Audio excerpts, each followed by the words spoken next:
I didn't know there would be this many people.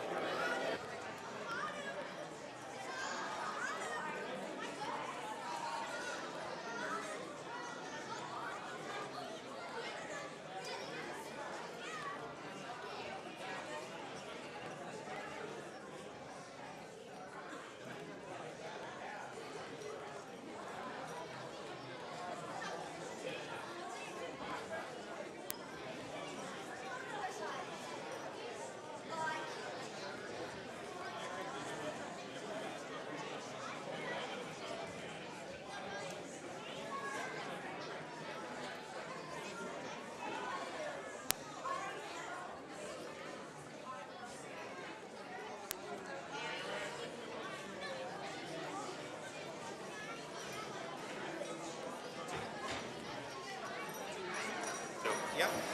Little boys in the robotics. Doing better. Yeah. Little dudes. All right, everybody.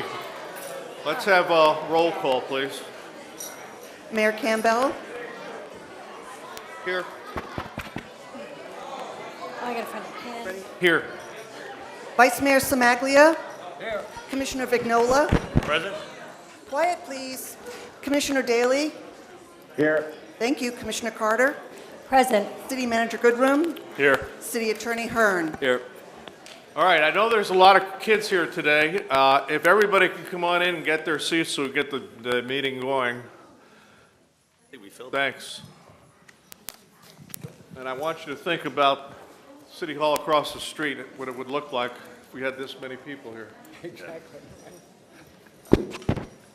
All right, now, folks, at this time, we take a moment of silence. So I'd like you to bow your heads and just take a moment of silence and say your own prayers to whoever you believe in. Please.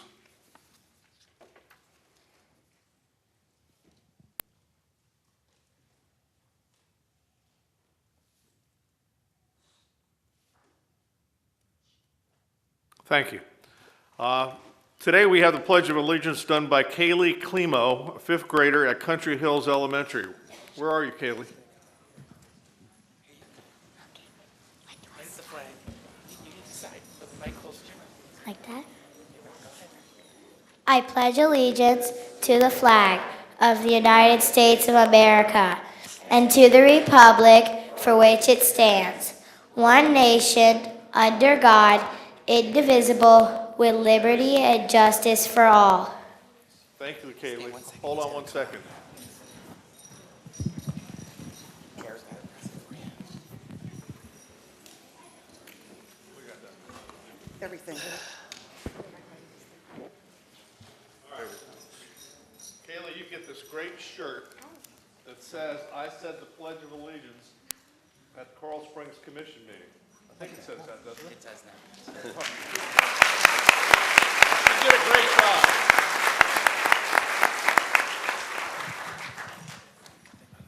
Commissioner Vignola, if you come down and join me, I'm going to let you take over a little bit.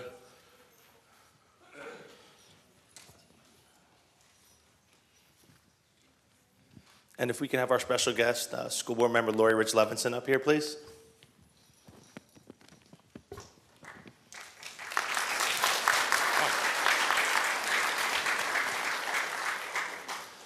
Lori's here because we're here to recognize one of the debate teams here in our city. But I personally wanted to thank you as someone who's, both my children have gone through the elementary school debate program and seen how much of an impact it's made on them. And I know that's something that you fought hard for and pushed for to bring out to the schools, and we're going to be expanding it. So I wanted to thank you first. And with that, can I please have my wife, Mrs. Vignola, the Eagle Ridge debate team coach, to come on up here with her students? Kids, come on up.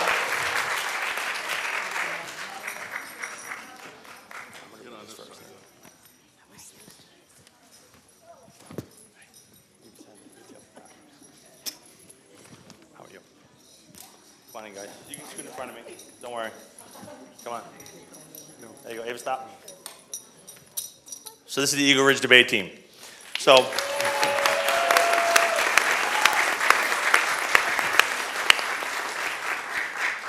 the Eagle Ridge debate team once again had an amazing season. They participated in 4 tournaments and have had at least 4 chamber champions. Shreyan, where's Shreyan? He's won twice. We've had Sophia Brown. She's won. Dara Patel. And then two-time champion, and I'm her favorite commissioner, Ava Vignola. All these members of the team have earned a lot of the members of the team have earned medals for their commendable performances at the Broward Schools district-wide speech and debate tournaments. Their coach, fifth grade teacher, Mrs. Vignola, is extremely proud of all of them and says each member is a winning fifth grader who can now research any given topic independently and communicate effectively and convincingly. The entire team is appreciative of the principal, Mr. Redshaw. Mr. Redshaw, you were here. Come on up. Come on up. I'd like to thank the principal for the opportunity to continue this prestigious program at Eagle Ridge Elementary. All the members of the Eagle Ridge debate team are thrilled with their success and have been working very hard.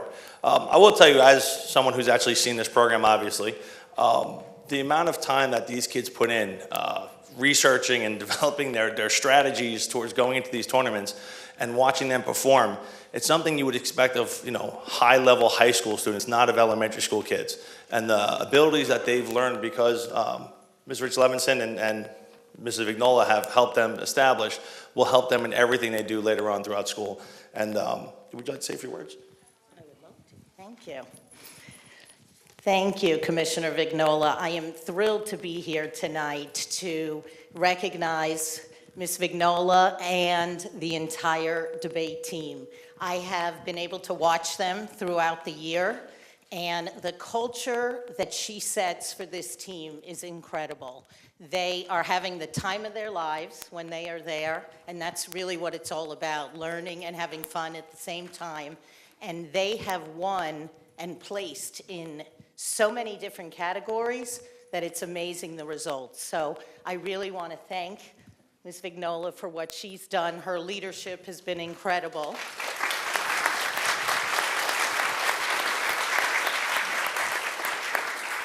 And I'm looking forward to seeing how you all do in middle school and in high school. I can only imagine. So good luck to all of you. All right, well, we have a special recognition, and I'm going to ask Mrs. Vignola to say a couple words. But this is for the Eagle Ridge Elementary School debate team. The City of Coral Springs congratulates the Eagle Ridge Elementary School debate team on its successful season, producing 4 chamber champions, a 2-time congressional champion, and many more individual medals. Your performances at the Broward District-wide speech and debate tournaments are commendable. Thank you for making this Coral Springs community proud. And just about 2 weeks ago, they had a tournament where they combined all the chambers at the end. It was like a finals champion. Of the top 10 places in Broward County, not only did Eagle Ridge have the top 2, they had 5 of the top 10, which is absolutely amazing. So. I just want to thank the city, and thank you, Mayor, and thank you, Commissioners, and thank you, School Board Member Levinson. Thank you, Mr. Redshaw. Thank you to the kids, of course, and to my school. I mean, these kids are a product of Eagle Ridge. I absolutely love it as a mom there, as a teacher there. It's the best school, I think, in the city. No, but it's one of the best schools. And I especially want to thank the parents, because I know that you all had a lot of driving and a lot of supporting that you had to do for the kids to be on this team. So thank you, and I just look forward to seeing them continue this program. And if we could just have the kids introduce themselves. I'm Matthew Rodriguez. I'm Dev Anand.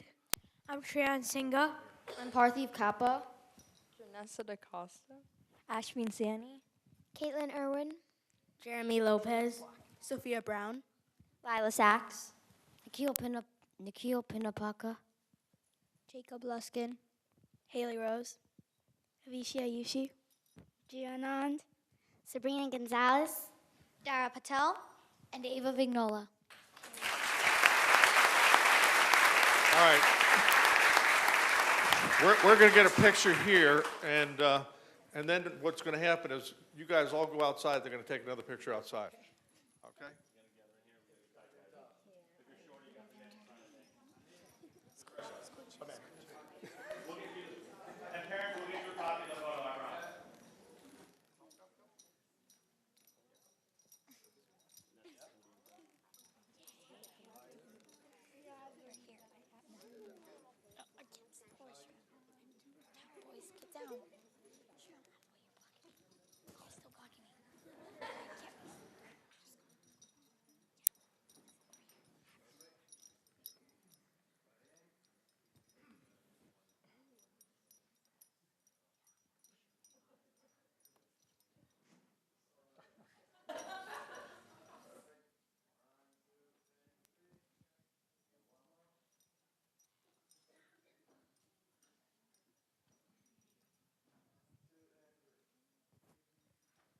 All right. As you leave, why don't you say hello to the rest of the commission? Over here. Congratulations to all you. That's how I got started in politics, debate. Congratulations. Renshaw. What's your first name? And a kiss. You went to my wife Janet Hearn at Westlake, right? Congratulations. Yeah, because I heard Renshaw, but Rick, yeah, he said Tom. All right, yeah, John Hearn. All right, now we got the next one is the Eagle Ridge Robotics Club.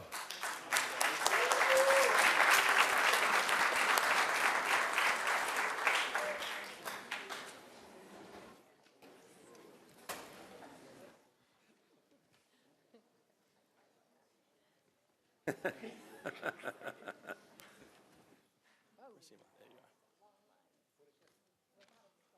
are. Okay. Okay. Ready? Commissioner Vignola. So VexIQ is a robotics platform designed to transform STEM, science, technology, engineering, and math learning for students and teachers. The 2018 Vex Robotics World Championship, presented by Northrop Grumman Foundation, brings together top robotics teams in the Vex IQ Challenge, Vex Robotics Competition, and Vex U under one roof to celebrate their accomplishments and participate with the best teams from around the world. In the Vex IQ Challenge, teams are competing in the exciting 2017-2018 Vex IQ Challenge game, Ringmaster, to earn a spot at this prestigious event. The Eagle Ridge Elementary School Robotics Club, these fine little young men and women over here, won the Vex IQ Robotics Championship and qualified for nationals. The Vex World 2018 Robotics Competition in Louisville, Kentucky, where they placed 28th among 368 teams. That's pretty awesome.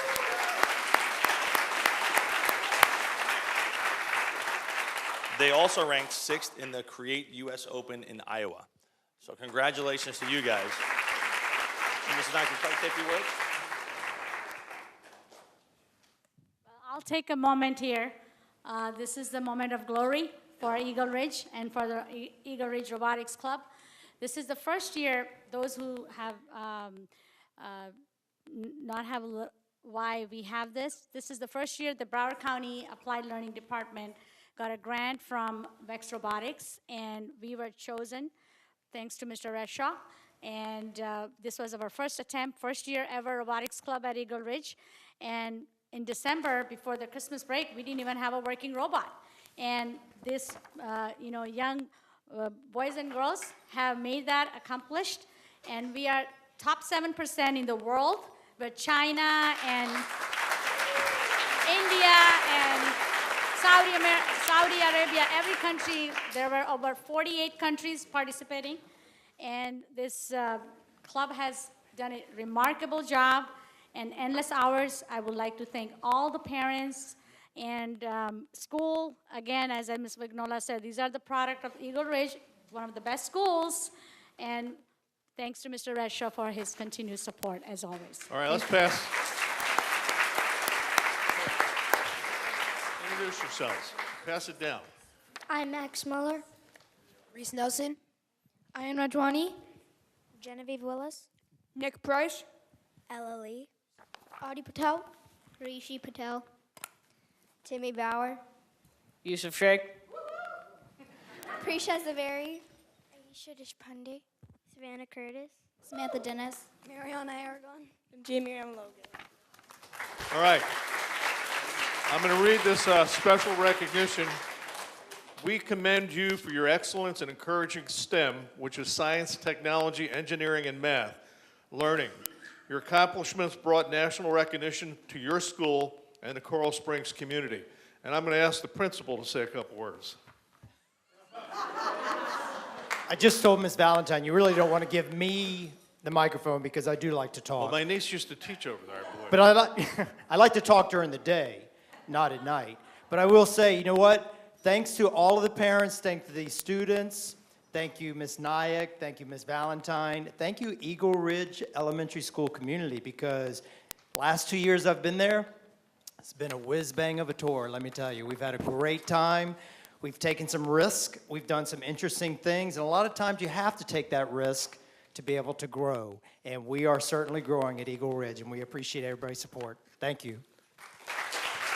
And just on a side note, these two wonderful teachers, I had the privilege of having my kids in their class, and they are amazing. And thank you for everything you do day in and day out for the children in our community. All right, let's get a picture.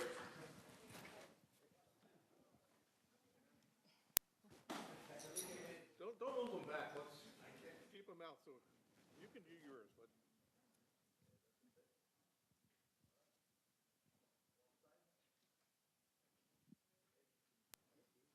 All right, now if you guys could go this way, we're going to get a picture outside.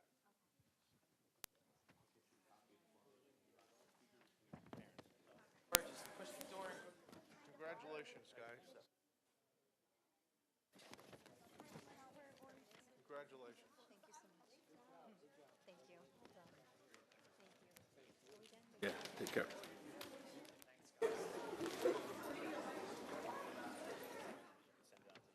That's cool. Thank you. All right, our next presentation is the International City Management Association Certificate of Recognition. And we have here today, come on up, the Assistant Town Manager of Lauderdale by the Sea, Sharon Ragunin. My pleasure. Thank you for having me here tonight. Pleasure. Thank you so much. Here with me tonight is the city manager of Sunrise, which is Richard Solomon. Thank you so much. We're here tonight on behalf of FCCMA. We're privileged to present the city of Coral Gables with this certificate. Coral Springs. Don't worry about it. Yes. Yeah, it is correct. It's Coral Springs. All day I've been practicing that, and I've been trying to make sure not to say it, but I put it in my head. Coral Springs, I do apologize. For your 35th year as a commission manager form of government, as recognized by the International City County Management Association, known to many of us in our profession as ICMA. And on behalf of the officers, the board of directors, as well as the members of FCCMA, which is the Florida City County Management Association, we congratulate you on this milestone achievement. As you're aware that the city county management form of government was actually created to separate the administration from direct political influence, and so that we can establish merit-based practices in local government. However, what many people don't know is that it's actually based on the framework of a corporation, where the voters, many of you sitting here tonight, are basically the stockholders. You then select a commission as your board of directors, who then appoint a manager as your chief administrative officer to basically implement their policies and their actions. City of Coral Springs is a beacon of this form of government. You have a commission that works together in a professional manner to make decisions and establish policies that are in the best interest of the Coral Springs community. These efforts are exemplified by your endeavors to do the right things, which is evident from your commitment that this elected body has taken by establishing the strategic direction for the city. Man, you guys are really getting me going here. As well as reinforcing your core values that I saw on your website, which was truly amazing and powerful, and serving on local boards and regional committees to benefit the entire community. Your commitment to creating an epicenter and starting with the construction of the stunning new City Hall building is certainly a reflection of your determination to build a stronger and sustainable community. The City of Coral Springs also has one of the best professional managers in Broward County. Your manager, Mike Goodrum, is viewed by other professionals around the county and the state as someone who is well thought out, maintains the highest integrity and ethics, and is always willing to promote his community while helping other cities. He leads a staff within the city that exemplifies the Commission's goal and commitment to providing the highest quality of life possible. It is this symbiotic relationship between your city commission as well as your manager that is a testament to a professionally managed organization, as well as to your vision, everything under the sun in which to live, work, and raise a family. Robert F. Kennedy called for an outpouring of imagination, ingenuity, discipline, and hard work as a mandate to challenge ourselves in providing core services to our community. Today, we believe that this conviction holds true in our profession, and we are called to action by ICMA as well as FCCMA to start with a few simple steps. Raise the awareness of the role of professionals in local government. You could check out our Life Well Run video on fccma.org to see why residents should care that their community is professionally managed. If you have a meeting of future leaders aspiring for a profession in local government, you can reach out to FCCMA, and the Professional Management Matters Committee will provide someone for your program to speak. And further, embrace the values of a professionally managed city for continued growth and development, financial stability, and a life well run for your community. So on behalf of FCCMA and all of the other commission manager communities in not only just this county, but as well throughout the state of Florida, we again congratulate the city of Coral Springs on this milestone achievement of having 45 years as a commission manager form of government. And we thank you, and we'd like to present you with this important certificate. Mr. Goodrum, could you come down here, please? Since they said so many nice things about you.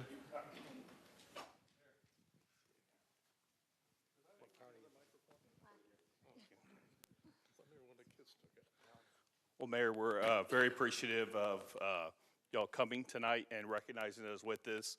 And that's all we got, Mayor. Well, let's get a picture.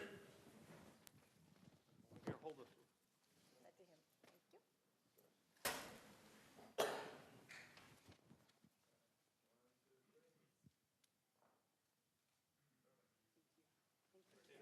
If you guys could go outside, they're going to take a picture. You go out with them. I'll get you back in. Thank you, sir. All right, Deputy Backer, Deputy McKeon, if you both could come on up. Thank you. We're going to tag team it. All right. Now I'm going to recognize the Supervisor of the Year and the Civilian of the Year for the Coral Springs Police Department. And the Officer of the Year as well, yes. So, thank you all for coming, and thank you very much to the Commission for taking time to allow us to do this recognition. Very important for us.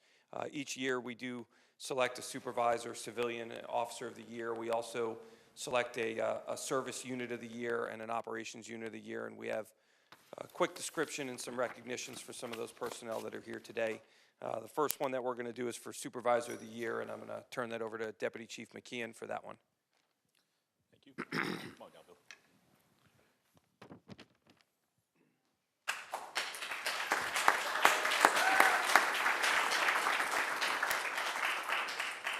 The Supervisor of the Year for us is Sergeant Bill Reed, and just prepared a few words for him. I'll be nice to you, though. I know you were a little worried. Always worried when you speak. But I would like to start by saying that I can't think of a better person who's deserving of this award. Put the microphone up. Apologize. Usually I have a good voice. There you go. Everybody hear me now? Okay.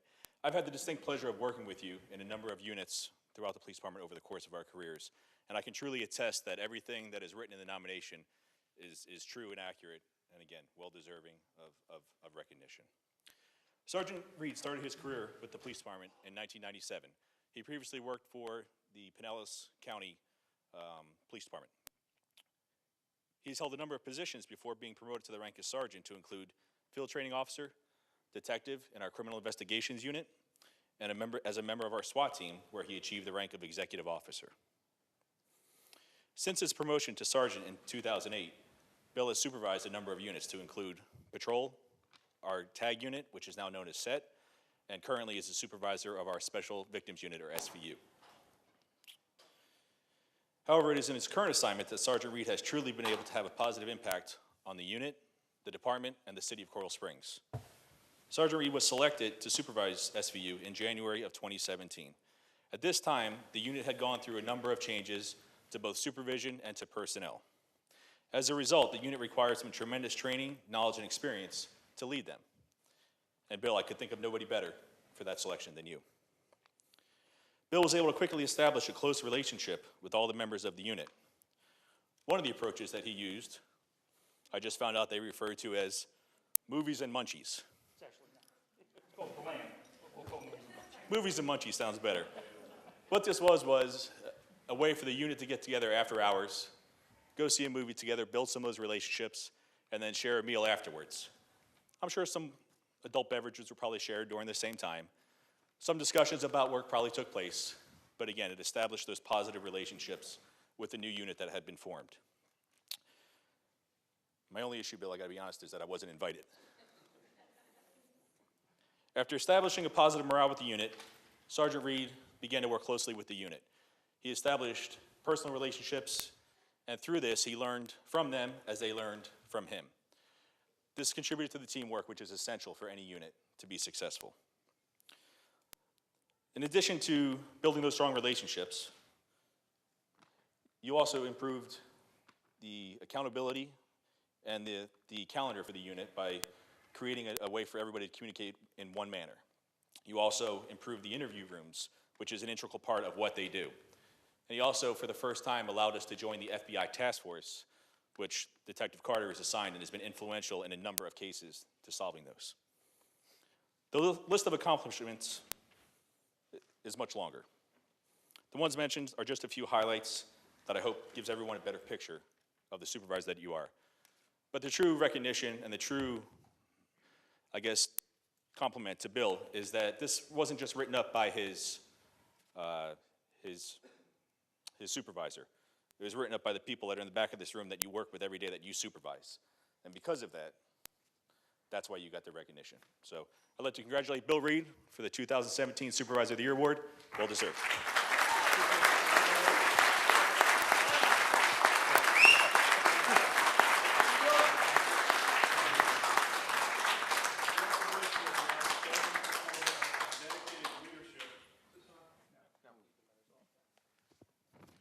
In recognition of your outstanding performance and dedicated leadership style, we are proud to honor you as Coral Springs Police Department's 2017 Supervisor of the Year.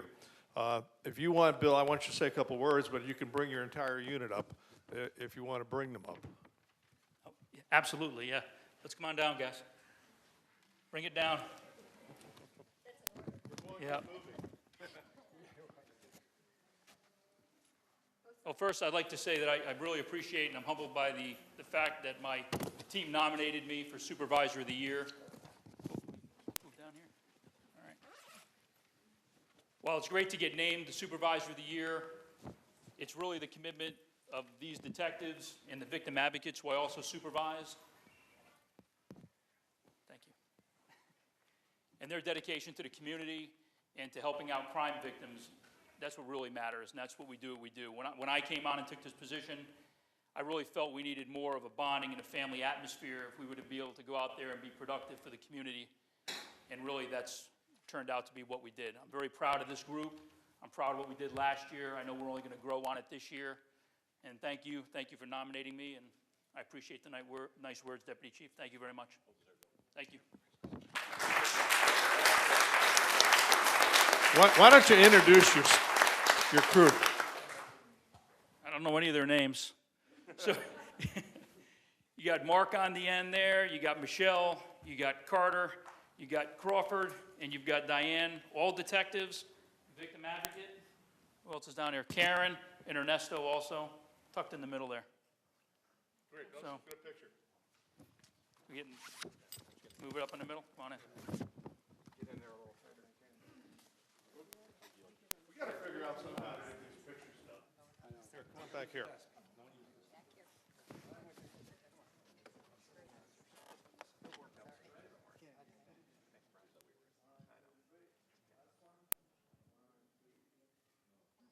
Okay, now, all of you guys go out. Well, yes, we got more. You guys got to stay. If you guys can all go out, he's going to take another picture outside. Okay. Yeah, that's fine.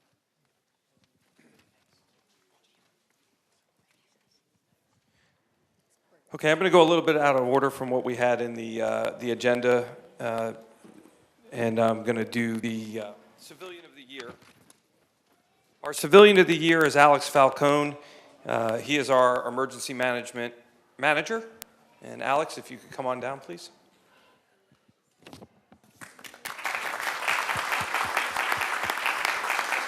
If you were here and working during any of the hurricane scares, you know who this person is, and an integral part of our team in the city. So, quick write-up here that explains the job that Alex has done for us. Alex Falcone has been a member of the Coral Springs Police Department since August of 2016 as the Emergency Management Coordinator. Having only completed his first full year in 2017, Alex has made a positive impression on city staff and has had a substantial impact on the city's response to emergencies. With no predecessor to guide him, Alex quickly and thoroughly evaluated the city's emergency operations plan and was able to secure funding through the Urban Area Security Initiative to enable our department to acquire much-needed equipment. Alex was instrumental in preparing the proposals for these UASI grants, allowing the city to receive items such as tactical trauma kits for all of our officers, mobile crime prevention kiosks, ballistic helmets, an off-road ATV, EOC technology improvements, and 2 UAV drones. Further, Alex realized our contracts for employee shelters had expired and quickly revamped the contracts to ensure there were a place for our employees to sleep during hurricane season. Alex demonstrated great knowledge and leadership when the city was impacted by Hurricane Irma, educating our citizens via social media and contracting with food vendors to provide employees with food supplies prior to an emergency activation. In addition, Alex was able to get the city a higher rating under the National Flood Insurance Program Community Rating System, resulting in a cost savings to the city and its residents. Alex was awarded the Civilian of the Quarter for his performance during the months of January through March 2017. Due to the scope of his responsibilities, Alex was later reclassified, or promoted, I guess we could say, to our Emergency Management Manager. It's for these reasons and more that Alex is being recognized as our 2017 Civilian of the Year. Great job, Alex. Alex, this is special recognition, and they call you Alexander Falcone, so that's my grandson's name, too. In recognition of your outstanding performance as an emergency management manager and demonstration of professionalism and problem solving throughout the year, we are proud to honor you as Coral Springs Police Department's 2017 Civilian of the Year. Well, it's an absolute honor. I really appreciate everything that the city's done for me, but it's an honor to serve the citizens here. And the only reason we've been successful at anything that the chief just mentioned is because of all of our employees in the city. Before I worked here, I worked for the Division of Emergency Management, where I used to have people who were full-time emergency managers ask me if they have to come to work during a storm. And working here in the city, we have dedicated employees who never thought they'd be first responders, that were volunteering to stay and work, 24/7 in our EOC. So it's because of that dedication that we've been successful as a city. Thank you.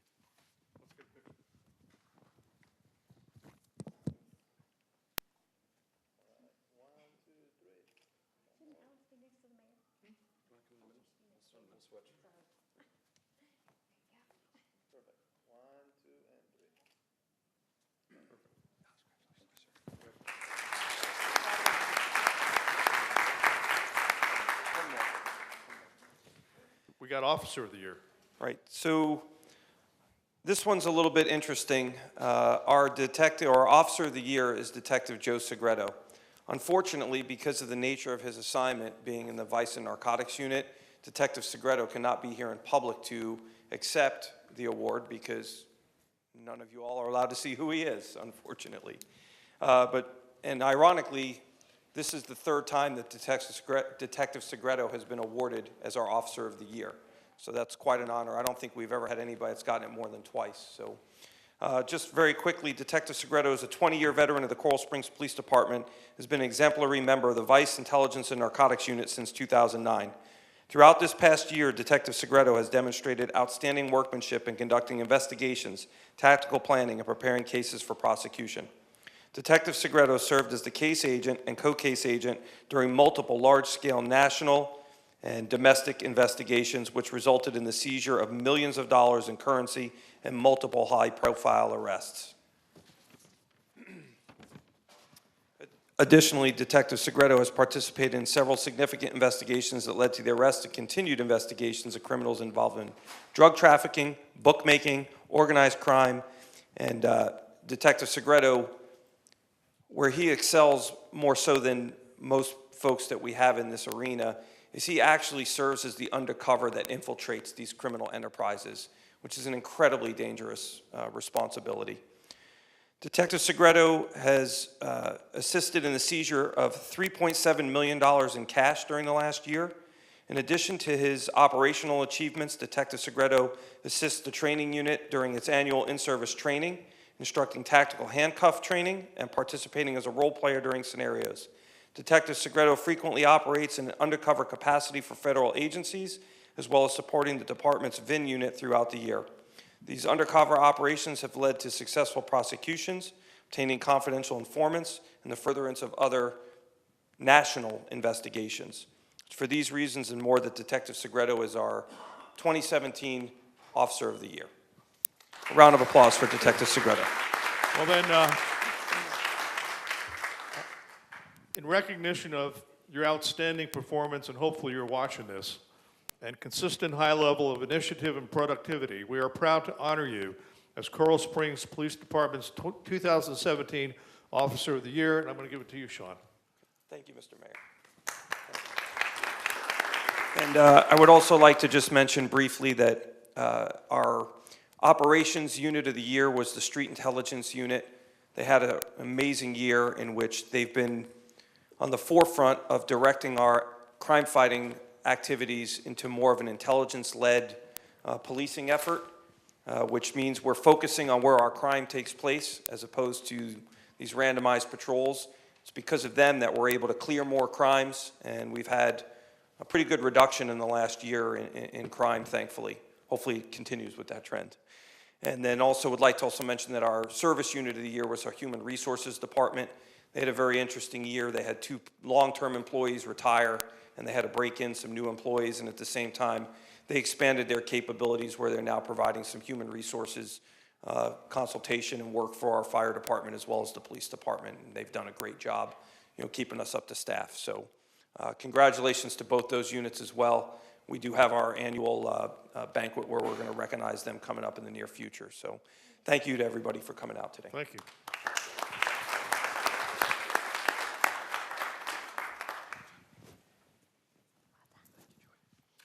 All right, and the last recognition goes to the Marjorie Stoneman Douglas High School Yearbook Committee.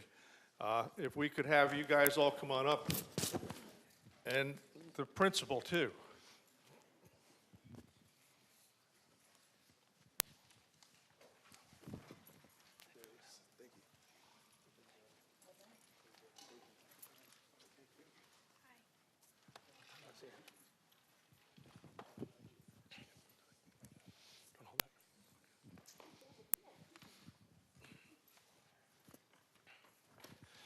The Marjorie Stoneman Douglas High School Yearbook staff, under the direction of Sarah Lerner, has been awarded several honors. They were awarded the Courage and Commitment Award from the National Scholastic Press Association, which was created after unanimous vote by the Executive Board to honor the true dedication and journalism shown by the yearbook staff following the events of February 14th. This award was presented at the National Conference in San Francisco in April. At the same conference, and pertaining to the same coverage, the Journalism Education Association presented the area yearbook the 2018 Impact Award. The Florida Scholastic Press Association created and presented the Marjorie Stoneman Douglas Award to the area yearbook at the state convention in Orlando in April. The purpose of the award is to honor student journalists who use their voices to enact positive change. In addition, the staff has spent countless hours writing, designing, and photographing coverage of the events surrounding the February 14th event, as well as adding profiles of each of the 17 victims. Before this tragic event, the area yearbook staff has been honored with the following awards: the Long Story Short, the 2017 edition of the yearbook, the All Florida with 2 marks of distinction, the All Southern, the Gold Medal, and First Class with 2 marks of distinction. The area yearbook was also entered in the Wadsworth Gallery of Excellence. This honor means that the book is used as a national sample and as a model yearbook. Congratulations, area yearbook. We are very proud of all your accomplishments. And on behalf of the commission, this is special recognition. The honors bestowed upon you for the 2018 edition are numerous and well-deserved. We commend you for your journalistic skills and true dedication to your school. Your staff and fellow Eagles should be as proud of your accomplishment as we are. And Sarah, I'm going to give this to you and have you say a couple words. I want to thank all of you for allowing us to be recognized tonight, and Mr. Thompson for your continued support. Clearly, this is not my whole staff, but we're in AP testing season, so they're all very busy. But the 2018 book that we just finished, we distributed starting yesterday, and it was truly a labor of love. And the amount of hours and tears and laughs that we had trying to get this book finished is just lots of tears. I just, you know, it's a true labor of love, and we all do it because we care, and it's nice to be recognized, so thank you. As a former journalist, I just want to say thank you guys. I know as you guys are going through all the emotions in school with all the other students, to sit there and to be businesslike and do your job and do an excellent job at that is extremely impressive. And we're sorry you guys have gone through what you've done and what you had to go through, but we're proud of the fact that you're able there to document it, and so this way, you know, it'll always be in the yearbook, and it's a major part of what's happened in our community. So, Mr. Thompson? Just exactly what you're saying, Larry, is the fact that, you know, for the yearbook to be able to have their deadline pretty much done, and then unfortunately with the events on February 14th, they then have to go back and redo a lot of the things, as Sarah said, really a labor of love. And I want to thank Ms. Lerner for her dedicated time and the time that goes on all night long away from her family to help with the Eagle family to document such a tragic event. You guys did an excellent job. It's a great yearbook, and I'm sure we'll win many, many awards. So continue the great work. All right, let's get a picture.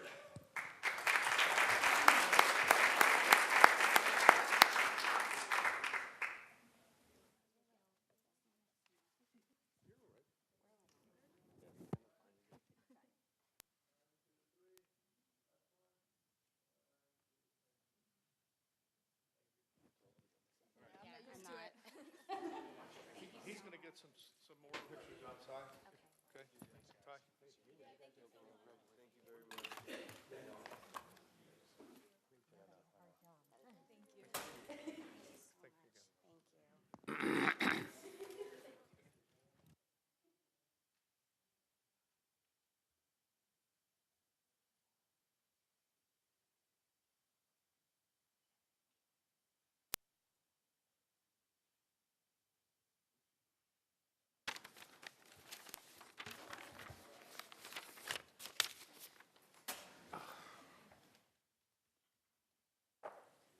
Ty? Okay, let's move on to public comment. Mayor, I do not have any signed speakers this evening. Okay, anybody want to speak?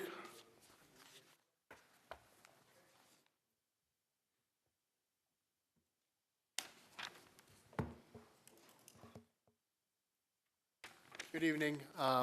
My name is John Coldwell. I am not a citizen of Coral Springs. I'm from Fort Lauderdale, Florida.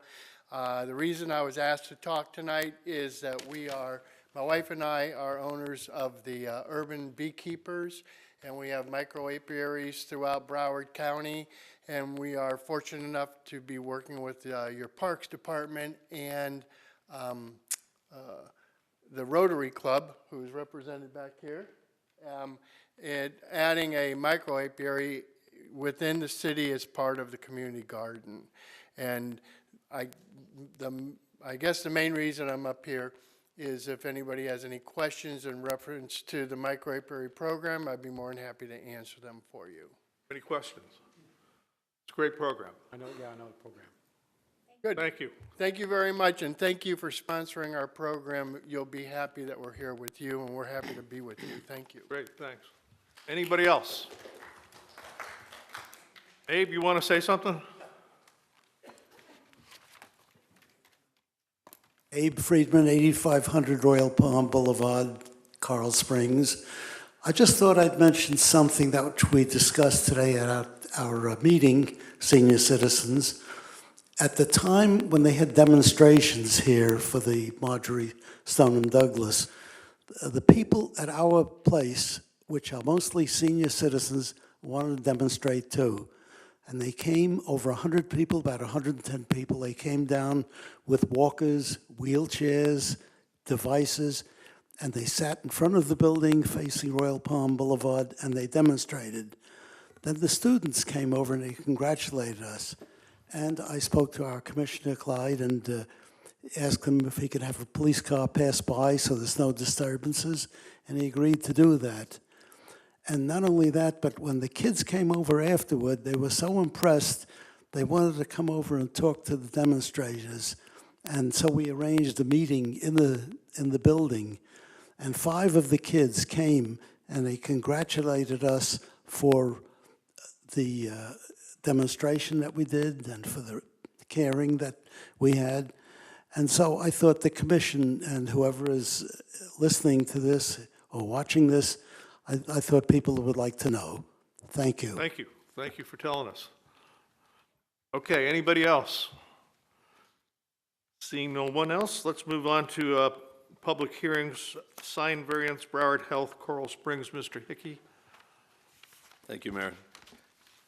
This is a request to hold a quasi-judicial hearing and public hearing and approve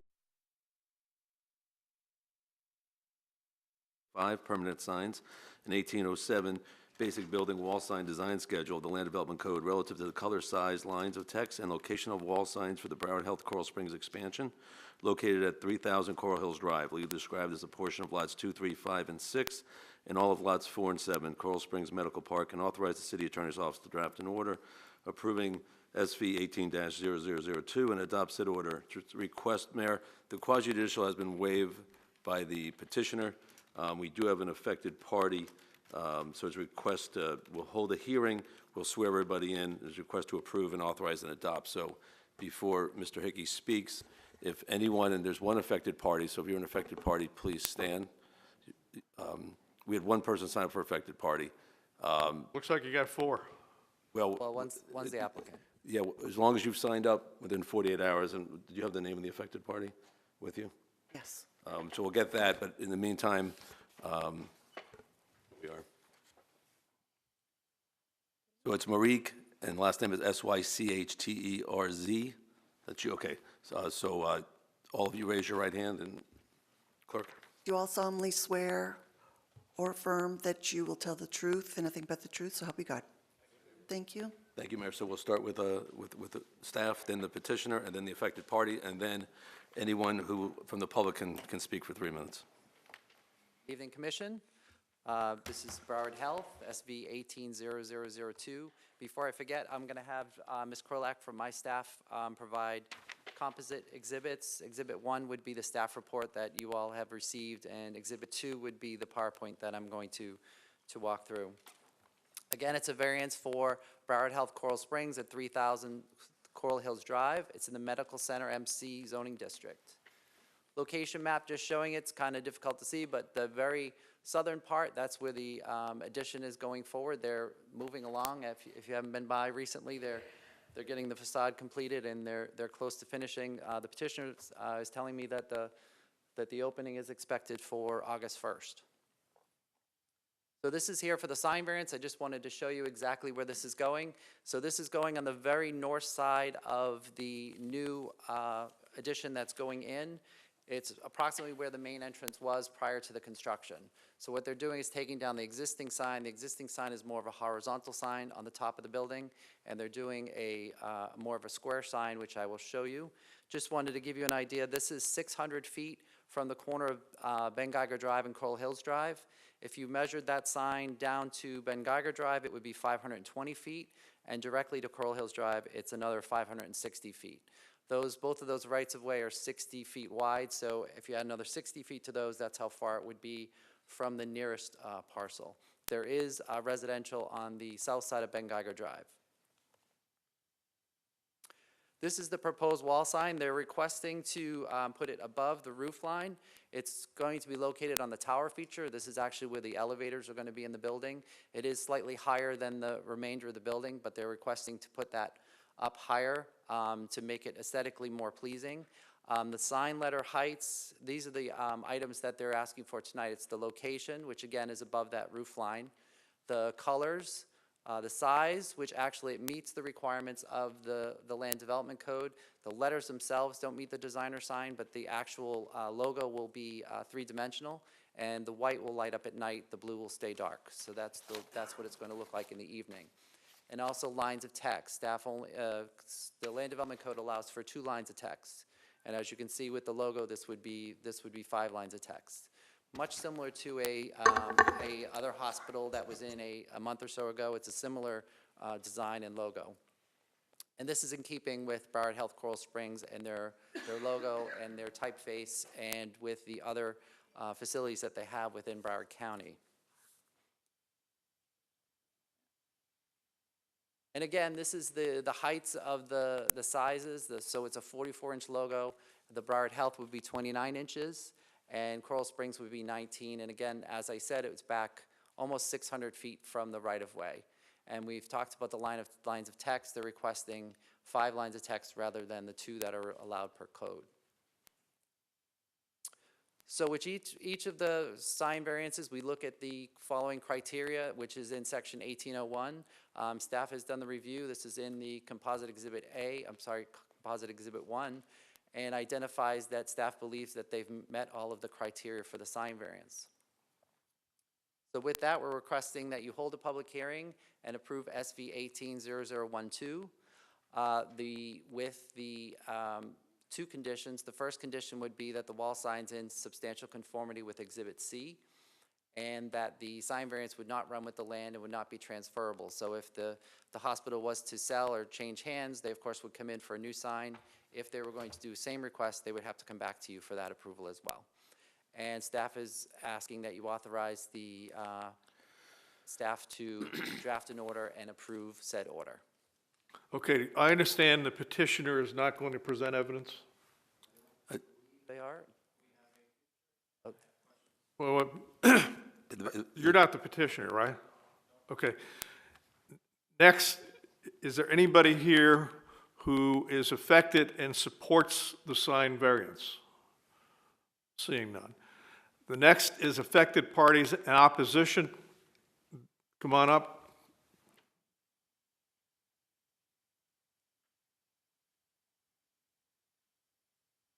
Hello, Commissioners. My name is Mark Sichtash, 2861. The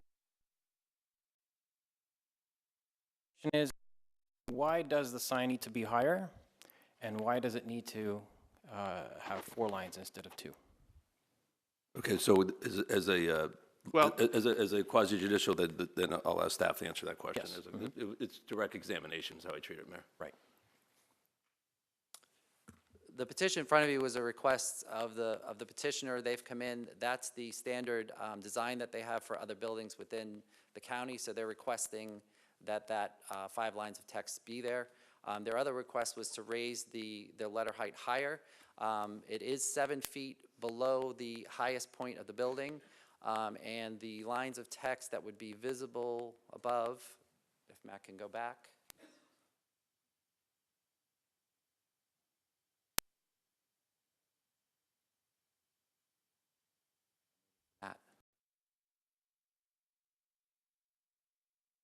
The logo in the Broward Health would be above that parapet. The Coral Springs would be at the roof line.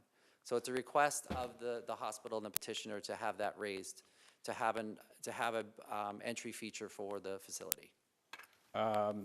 You sort of touched on this, but what benefit will the hospital gain by installing this sign higher and with more text? You said If you can answer it. Yeah, I wouldn't. I'd have the petitioner. Maybe they could answer the requirement. Is the petitioner here? Yes. They are. Then please. Sign. Yeah, I didn't know the petitioner was even here. Yes, they're here. So these questions you're asking the petitioner, sir. So go ahead and So bring the petitioner over with you, Mr. Hickey. state your name and your role. What is your name? For the record, my name is Gerald Folan. At West 13th Street, Riviera Beach, Florida. Okay. He had a question. What was the question again? yes. What is the benefit, either aesthetic or financial, to the hospital if this sign is installed higher and with more text? Well, there's no benefit at all financially. As far as aesthetically, if it was where it was proposed before, you would not see it because of the dense landscaping. Okay.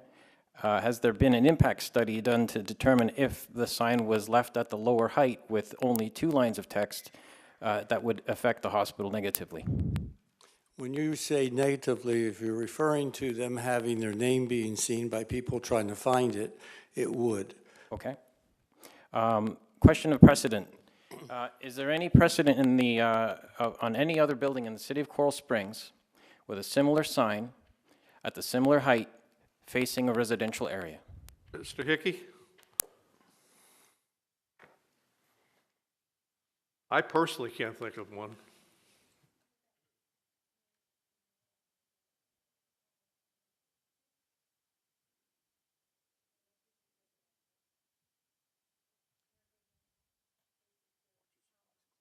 The Heron Bay Marriott would be one example. Okay, so there you go, Heron Bay Marriott. Canberra area? Okay. Is the city still trying to be considered Tree City USA? Go into the petitioner. This is the person sworn in. Okay. Can answer the question. If not, no, he's asking the city, so you're the city rep. Yes. Yes. Is the city trying to be Sign City USA? No. Do you agree that based on your response, the trees take priority over the signs? I would say it's a case-by-case issue. You have to, with each sign variance, with each, if there was a tree variance or any site plan, you have to weigh both. You stated that the reason that the sign needs to be higher is because the trees will impede the sign. But you also said that the city wants to be Tree City USA. Those are conflicting answers. Which one is the priority? At that point, he's answered the question. You're being argumentative. You've asked the question. Which one is the priority? I would say we have to look at both. And again, it's a case-by-case issue. So in this case, staff is recommending that with the aesthetics of the building and the location of the building and the public benefit of, you know, people have to find this location, usually in an emergency situation. So with this and the other item that we had before us a couple months ago, we wanted to make sure that the signage was legible and able for people to visit it, especially during emergency situations. In today's day and age, people use Google Maps to find hospitals. I expect that ambulances know where the hospital is. Has there been any impact study to say that the ambulances or people cannot find the hospital entrance if the sign is lowered to the appropriate height? You can answer it if you can. If you can. I'd like to make a comment to it, if I may. Well, you got to answer the question. He's entitled to ask questions. There hasn't been, to my knowledge, a study. Therefore, you do not know for a fact that keeping it at the appropriate height would impede your goal from finding the entrance. Well, can I make a comment to that? Sure. Yeah. Okay, my comment is not all people have Google Maps. Not all people speak English. Some are under duress when they're coming with a child who's hurt. They're looking frantically for the hospital. They don't even read road signs very well. They're looking up in various strains. So I've been in business 35 years and do medical hospitals all over the state of Florida. And I can tell you that this is a form of helping the people in distress finding it as quickly as possible. So just, again, back to precedent, the previous sign was not higher. There are other signs on the building. That should remain sufficient. Do you not agree? No, I do not. Thereby, the city trying to be Tree City USA, in my opinion, takes priority because that is the entire city. This is one portion of the city, being the hospital, and that sign now is taking priority over the city's goal of being Tree City USA. I propose that the city needs to embrace the trees and let the trees overgrow or be higher than this sign. If that's not the case, then this will negatively impact my particular case. My backyard will be lit up by this sign. It will be blue, if not white.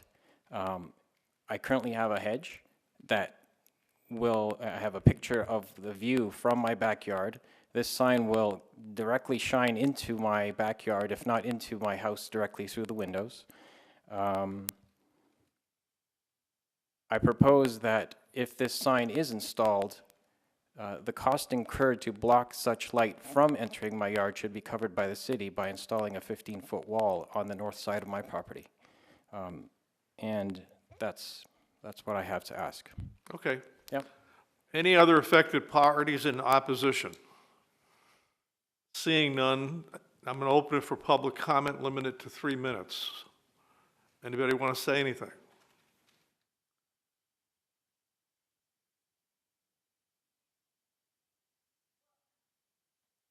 My name is Anna Sichtes. I'm his spouse. The comment I have to, I'd like to make is that we've been living at this house for about over 15 years. The hospital was there way before we moved in. There was a smaller sign, smaller building. We kind of had to, the smaller sign we saw in our backyard, smaller, and it's significantly smaller to what you are proposing. So what we did, we just grew our hedge a little higher. We still saw it, but it was bearable. Now you're trying to tell me that, well, for aesthetical purposes, we need to make it bigger, longer, higher. I mean, the building, the hospital building, is in residential area, and I think it ought to take into consideration that it's not just about the hospital, but there are houses, a lot of houses just across the street. And we lived with it. Everybody found it with a smaller sign up until now. And I don't see any reason why, particularly now at this point, we need to have a bigger sign on the newer building. The main entrance is in the new building. We have the old entrance as well. Everything worked fine, so I don't see absolutely no reason for it.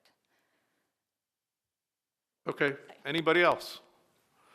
Petitioner, you're entitled to give a response, if you have any. My only response is that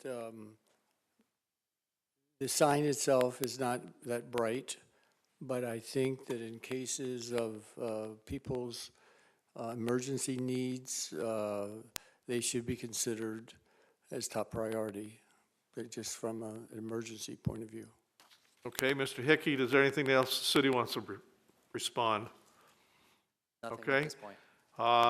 Having said that, then it's up to the commission to debate the issue, if you want to debate the issue. Commissioner Carter. So my question was that when we were doing Cumberland Farms, they had the trajectory studies of how the light shines, and I'm wondering if, I mean, I doubt the city's going to plant a tree, but maybe Broward Health would be interested in a tree that blocks the light. Can I ask the petitioner? Oh, is that who I asked? And well, at this he's the point, they sign guy, haven't, he's not they a haven't tree guy. finished the landscaping as well, so we could work with them on the site planning, we could talk to our city forester and see if we can't get larger trees planted in that area. They're actually working in the area right in front of where the paternity ward's going to be, so. Well, the along doctor's that parking drive, area. they just took out a bunch of landscaping. Right, so- and they have to go back in and replace that, so I could work, if it's a condition of approval, we could go back to them and see if there's a way to put in additional landscaping that would help block the signage for the residents. That or, Right. when we talked about how the light projects and how far it projects. Right. And that I will say, the only thing I was going to actually say is we actually did a measurement from the property in question, and it's 628 feet from that sign to that person's backyard. One item I didn't give you a fact on. Okay, any other discussion? I want to comment on the whole Tree City USA thing. We just planted a whole bunch of trees right over there just a couple years ago. Allowing a sign and planting trees, they're not mutually exclusive. We can plant trees and allow a sign and still have a great tree canopy here in the community. I grew up living near where you are, back before the trees all grew in and stuff, and I lived further away, and I could see the sign on Coral Springs Medical Center when it was Coral Springs Medical Center from my house, and I was over near Royal Palm Boulevard. I don't see how planting trees on the hospital site would help this issue, I meant their backyard. but towards their backyard. But I don't know, if we're gonna go ahead and I would not be in favor of asking an entity to go ahead and put a tree on someone else's personal property. That would be, I don't if think one they- person were to ask that and we I said don't that think they as a can. condition, then that's exactly it. They And then can't, other so- people would want to do that too. So, All right, any other discussion? Do I hear any motion? Where, just have Go a ahead. question. By putting the trees along the property toward the home, And Geiger Drive. right? Would that solve the problem, where you can see above the tree, but they would block some of the light coming back? We'd have to look at visually where that homeowner is and where the trees are planted, but we could do our best to put as large trees as possible in that area. Palms would be easier to do initially. Also, I should just mention too that this will meet the code requirement is .2 at the property line, So the light that's coming from this light is not going to be above the code required. And we did, with the petitioner, we did look at a couple of different options of where this sign could be located. Aesthetically, and the way the building is designed, this is the best location, staff believes. Okay, can we have any motions? I move that we move forward. Question? Vice Mayor Semaglia moves that they adopt the request of the city staff. Commissioner Vignola I'll second it. seconds. So that motion is based on the evidence you heard today? and Yes. Okay. Based upon the evidence heard here, the motion has been made. All in favor? Aye. Aye. All opposed? Aye. Okay, 4-1, it passes. Mayor, I want to make a quick point. If just so everyone, if you look at that property in particular on the map, if we were to plant along Ben Geiger Drive a tree, we'd have to throw in a massive tree to block that. That would have to be on private property to go ahead and I have a do picture that. That of would be- the view from my backyard, if you'd like to see it. The decision's already been made. I just wanted the commission to be aware, though. I'm sorry, sir. They took, Larry, they took the tree, Commissioner Vignola, they took the trees off of Ben Geiger Drive when they expanded the sidewalk. All right, well, anyway, let's move on to number 7, ordinance 2018-104. This is our first reading. Mr. Hearn? This is an ordinance of the City of Coral Springs, Florida, amending the Land Development Code of the City of Coral Springs by amending Section 101 entitled Special Exception from Literal Enforcement of the Land Development Code, amending Section 190.1 entitled Schedule of Civil Penalties, amending Section 1901 entitled Improvements Within Public Rights-of-Way, amending Section 250105 entitled Definitions, amending Section 2501 Limits, amending Section 250153 entitled Procedures and Requirements for Conditional Uses before the Planning and Zoning Board and City Commission, repealing Chapter 25, Article 14 entitled Telecommunications, Towers, and Antennas, creating Article 16 entitled Communication Facilities, repealing Chapter 20 of the Code of Ordinances entitled Telecommunications, providing for severability, providing for codification, providing for an effective date. This is request to hold public hearing, approve, and set second reading for June All right, Mr. Hickey? June 6th, right? 6th. Good evening again. And again, as Mr. Hearn said, this is LDA 170012 and GA 170011. We're making changes to both the Land Development Code and the Code of Ordinances. Just wanted to give you a history. I know it's kind of small to read, but we wanted to walk through. I want to first thank Sherry Whitaker and Nick Noto, who have spent hours, if not days, if not weeks, on making changes. We had an original, we put it into the code in 1996, and that was, of course, before everyone had one of these things. So through changes that have happened, and we have a consultant, she's going to come in and talk about what changes have occurred. But our ordinance went into place in 1996. We actually put changes as well into Code of Ordinances in 1997. So this is over 20 years. So as we started to look at this and as we started to think about kind of what the future was coming and what was happening, we went through a process where we basically took a look at the entire code, and we're doing both things within the right-of-way and also existing ones that we have, you know, the regular poles that are within the city. So between 2016 and 2017, we've gone through all of these. We've had a moratorium that we've brought to you. We did have an outside consultant assist us in the beginning to write the drafts.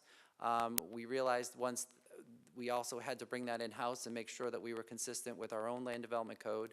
And really what we are bringing to you tonight is an ordinance that mostly we look at the aesthetics of the city, because we always look at that when we look at petitions that come in, and we also want it to be public safety. We want to be really concerned that whatever we're putting in is going to be safe for the public. And especially where we're going to start allowing things within the right-of-way, we want to make sure that that's really looked at and it meets the aesthetics for the city. In 2017, we hired Cityscape Consultants. That was in November. And between then, we've actually, we, meaning the attorney's office, has submitted 5 ordinance drafts to the working group that we've been working with, representatives from all of the different phone companies, as well as others that are providing the services to those companies.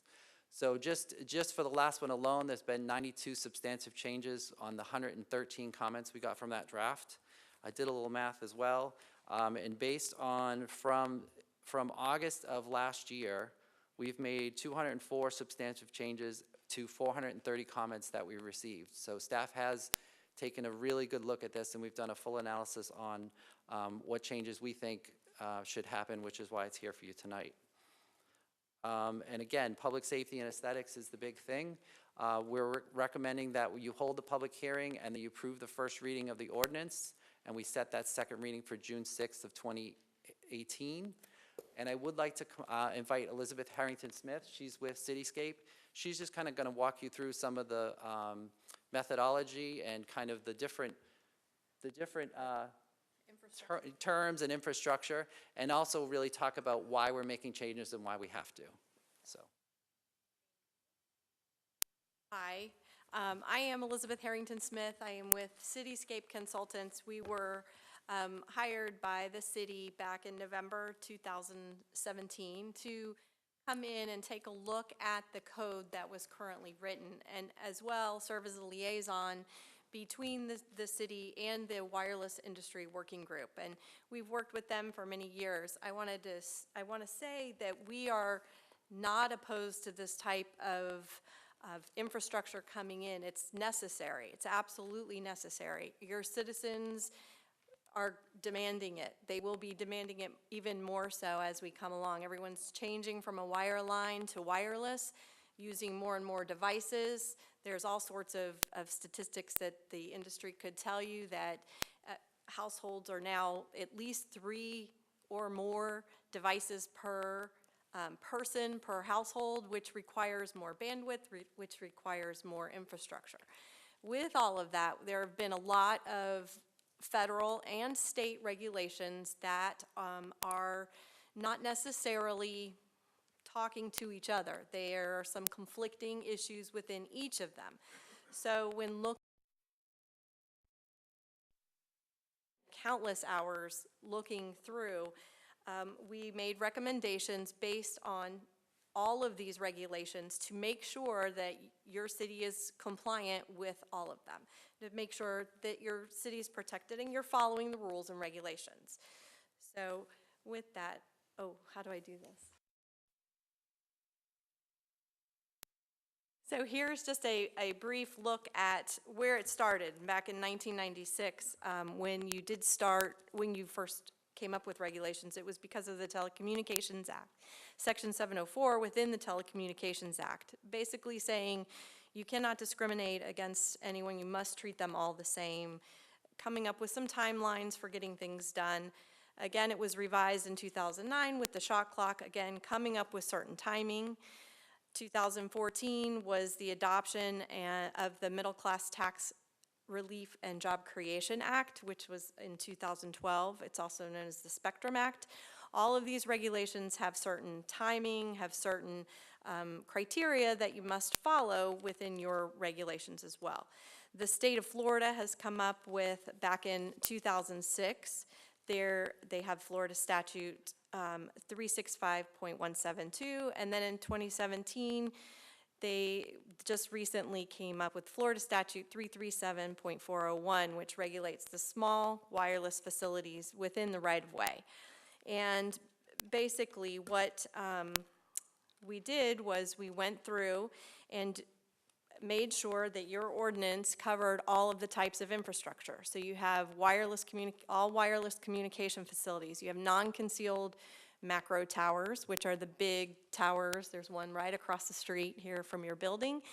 And these are the different types. I'm not going to get into all the different types. The nuances of the regulations and the infrastructure is quite extensive, which is why your regulations look like this big.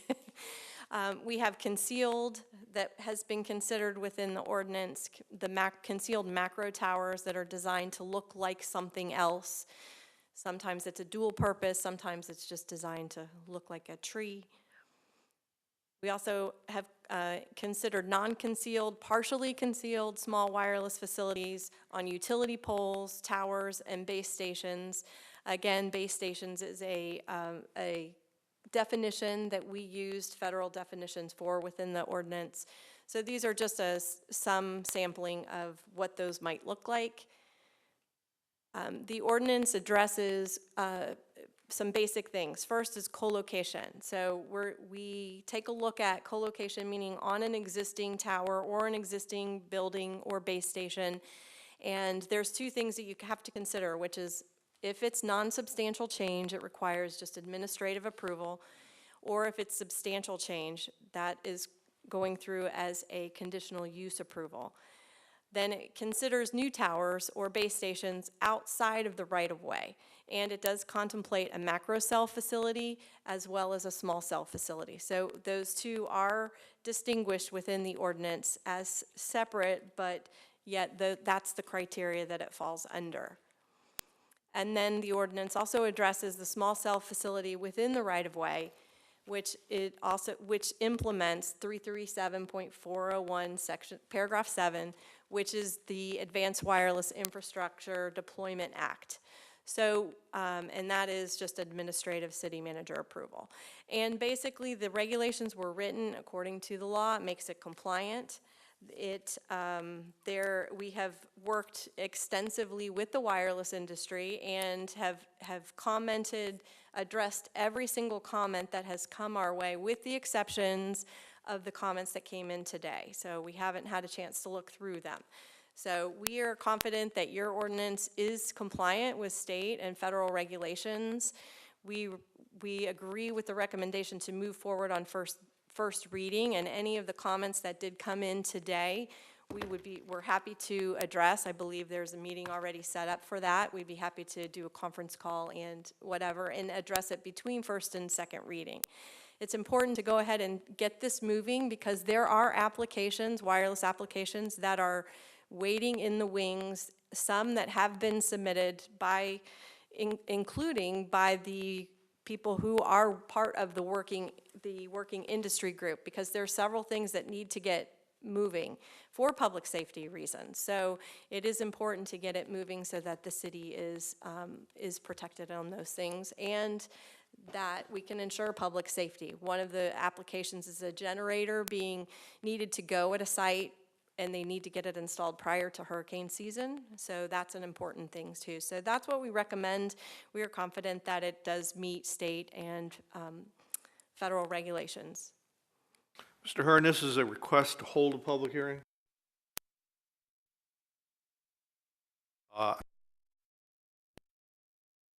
The parties in opposition. This is just legislation, just need to open to the public, we're good. Then we're going to open it to the public. Anybody want to speak? Okay, hearing nobody wants to speak. Any recommendations? We're recommending that you approve first reading and set the second reading would be for June 6th, your next commission meeting. I'll move it. All right, moved by Commissioner Vignola, seconded by Vice Mayor Semaglia. All in favor? Aye. Passes unanimously. Anybody opposed? Okay, passes unanimously. We'll move it on to second reading.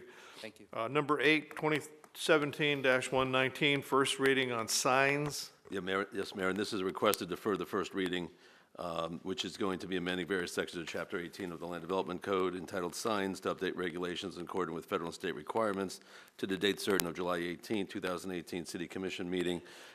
Request to defer to the date certain, but the motion would say defer to July 18th. We won't need to re-advertise before we have first reading. It's my understanding, Commissioner Carter, this will possibly affect the realtors, so we're going to July 18th. Do I hear a motion? Move to approve. All right, moved by Commissioner Carter, seconded by Commissioner Vignola. All in favor? Aye. All right, it's deferred till July 18th, 2018. Thank you. Consent agenda, does anybody want to remove anything from the consent agenda?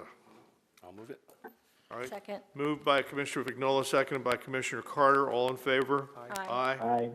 Passes unanimously. Moving on to the next item. Policy. Which is the third amended and restated interlocal agreement with the public school facility planning. Mr. Hearn, Yep, turn over to Mr. Hickey. Yep, you said that very well. Mr. Hickey has a brief presentation. I don't have anything I don't have any slides for this item, but I know Lisa White's here from the school board, so if there's any questions that pertain to the ILA, she'd be able to answer it. So she's here for questions if necessary. Okay, come on down. Does anybody have any questions?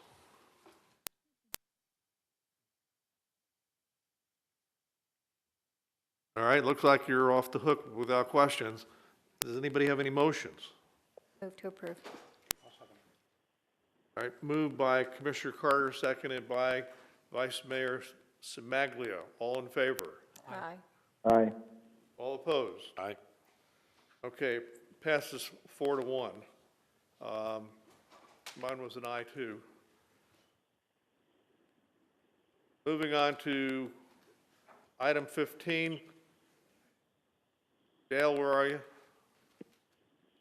All right, well, this is a appointment to the Police Officers Pension Board of Trustees, and it's for the appointment of Juan Roby. Anybody want to say anything? I'll move to approve and adopt. Moved by Commissioner Vignola, seconded by Vice Mayor Semaglia. All in favor? Aye. Aye. Passes unanimously. Appointment 16, appointment of the Firefighters Pension Board. We want to appoint Julie Krolak. I'll move to approve and adopt. Moved by Commissioner Vignola, seconded by Commissioner Carter. All in favor? Aye. Aye. Passes unanimously. Item number 17, which is a new item, dealing with the interlocal option gas tax. Yeah, Mayor, if no one has any objections, that was put on consent, so if people didn't realize that, you can take a separate motion, but if they did, you already passed it. Yeah. All right, well, if we already passed it, I didn't know it was on consent, but, so we make sure it passes. Does anybody want to move item number 17? I'll move it. Moved by Vice Mayor Semaglia, seconded by Commissioner Carter. All in favor? Aye. Thank you. Passes unanimously. Let's go to Commission Communications. I'm going to recognize Commissioner Daly. Thanks, Mr. Mayor. I'll be brief, and I'm going to actually hop off after my comments, if that's all right. Let me know if anybody needs anything. I'm actually up in Washington, D.C. There's a Florida League of Cities committee, the Federal Action Strike Team that I serve on. I come up to D.C. 2 times a year to talk city issues with our members of Congress. We had a very, very good meeting with U.S. Senator Bill Nelson this afternoon. He's always been wonderful on our issues, but we've got a new opportunity to work with him to kind of get some additional support on some city issues. So I'm sorry that I could not be there tonight. I only have one item, and I hope this has happened. I asked staff if we could provide a copy of a proclamation that was requested of the commission. I don't know who the original request came into, but I got it several times. So I wanted to raise it to the body because I know that the the ordinance relating to proclamations and recognitions right now says that unless it's something distinctly within the wheelhouse that we've approved, it's got to come to the commission. So can somebody tell me, Deborah, were copies of that proclamation provided to the city commission? Yes, they were, Commissioner. Okay, perfect, thank you. So as you can see, and look, I understand that we we generally kind of don't get into the more hot button of the quote political issues, and I know that's generally our stance. But if you've had a chance to read it, I don't personally see anything overtly political about the proclamation. I think it's, look, it's like asking for peace. You're asking for recognition to reduce gun violence in America. I mean, what a concept. I think there's probably 15 to 20 other municipalities across Broward County, across South Florida, that are also putting this proclamation forward. I would like to ask that we do the same, and I'll leave it up to the commission. Well, this is not an action item. I guess we could poll the commission. Does anybody have any opposition to it? No, I'm fine. This actually came to me,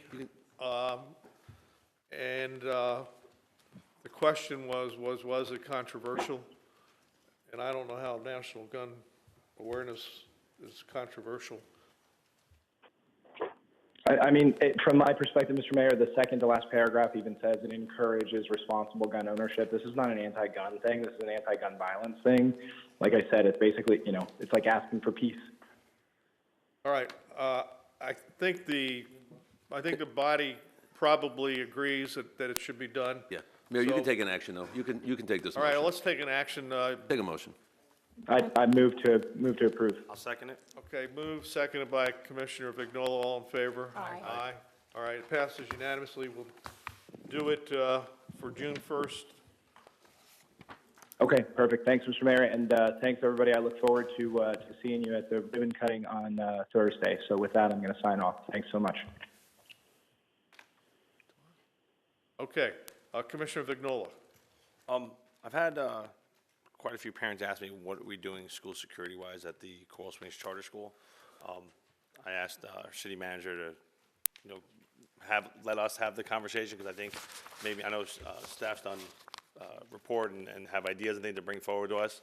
However, I don't know if there's anything that this body would like to add or change on that. So maybe at a future workshop, I asked the city manager if we could take a look at that.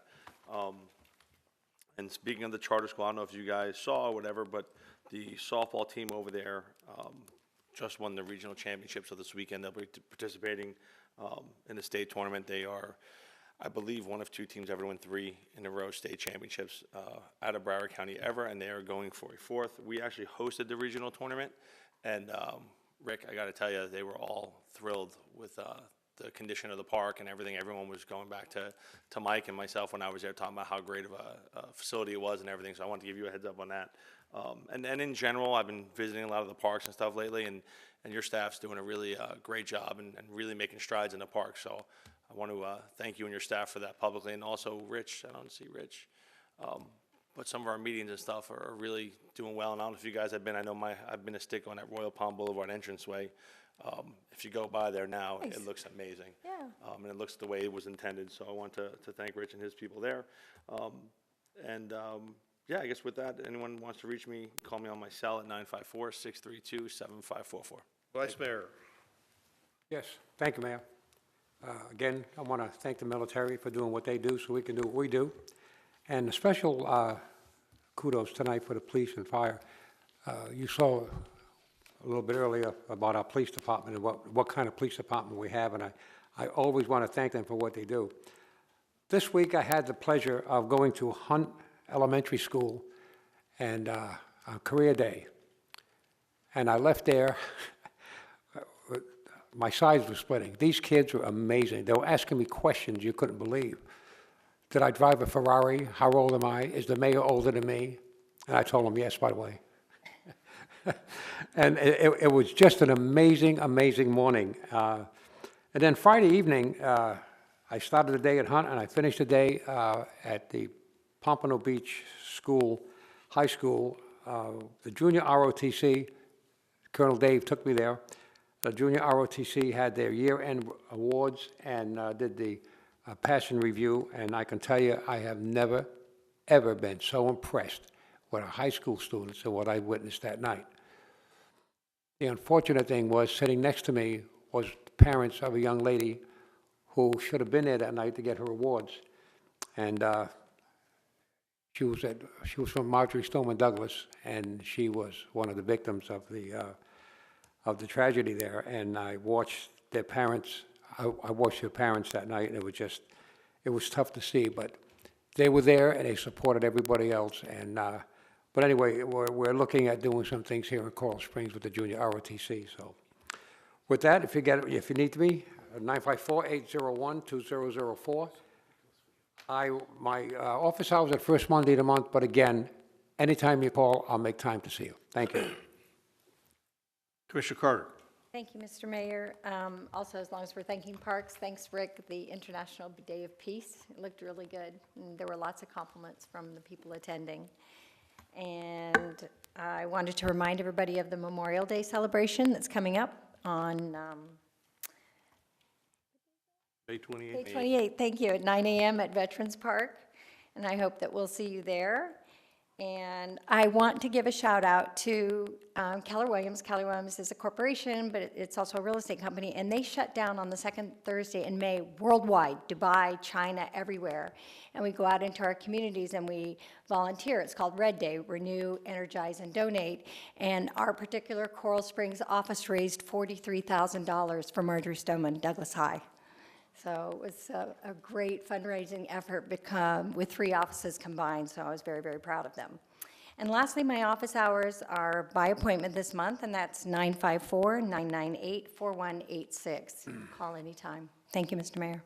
Okay, I think it was appropriate tonight that we recognize Alexander Falcone, otherwise known as Alex, because if you didn't know, there was a tropical disturbance over in the Gulf that now has moved up to the Panhandle, which probably will not expand or cause much problems. But it does tell the citizens hurricane season is upon us. And you got to take precautions now, and hopefully we will not get hit by a hurricane. Just before the meeting tonight, I saw one of the weather reports, and apparently the weather or the waters around Africa, where most of our storms start that hit us, is cool.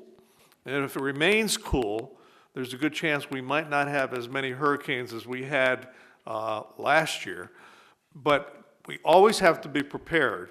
And I encourage every citizen to make sure you are prepared, that you have batteries, flashlights, check your windows. You know, if it's time to get hurricane windows, do it before the hurricane comes, and make sure your homeowner's insurance is paid up, because if a hurricane comes, they're not going to write you. So that's my big statement for tonight, and with that, I turn it over to Mr. Goodwin. Thank you, Mayor. Real quick on the charter school, we're making good progress on improvements at the charter school. We are on plan to have improvements done prior to school starting. I do not believe it'd be in our best interest to have a public discussion of potential vulnerabilities or our methods for addressing those. So we will be scheduling one-on-one meetings with the commission in June to go through what our plan is. But there is a lot of good work going on, and so we'll be having that in June. And we'll also be having a workshop coming up in the next month or so on our plans for the SROs for next year as well. Mr. Hearn. Mayor, on a night when we celebrate a city manager form of government in Coral Springs and Coral Gables, doesn't get any better than that. I'm not going to add anything to it. All right, the one final thing I want to say is I noticed our new deputy chief probably went to the same barber that our city manager went to. He looks good, Mayor. Brad, you look good up here with that haircut. Well done. With that, we're adjourned.